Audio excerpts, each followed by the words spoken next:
So let's talk about this idea of perfection. So one of the smear campaigns against me was built on the claim that I was perfect, a tactic used by someone trying to play the innocent victim.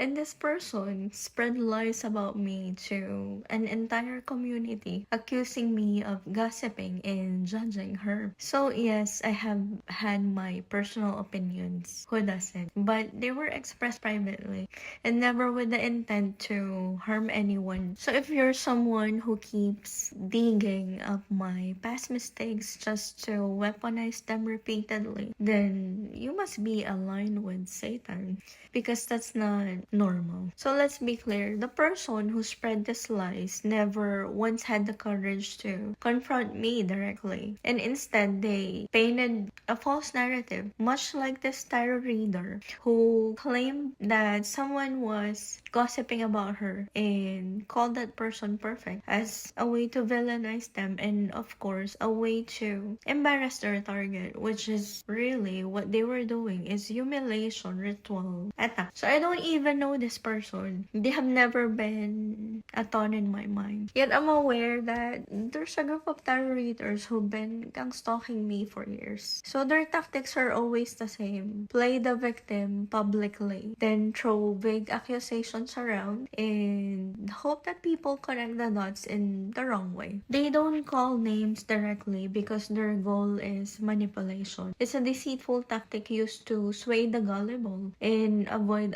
accountability. I have spoken about this before in a video that I previously made. It's how psychopaths love using this indirect smear tactics. So unlike them, I have actually confronted this star reader about her life. So if you want to portray my life as being in shambles, let us save that for another conversation. Because the truth is that this demonic narcissistic group created the very chaos that they accuse others of. And it's projection, plain and simple. So if you truly believe your life is better, so be it. But why the need to convince an audience? So why fabricate a villain to elevate yourself? Imagine accusing someone of gossiping about you when they're not doing that to you.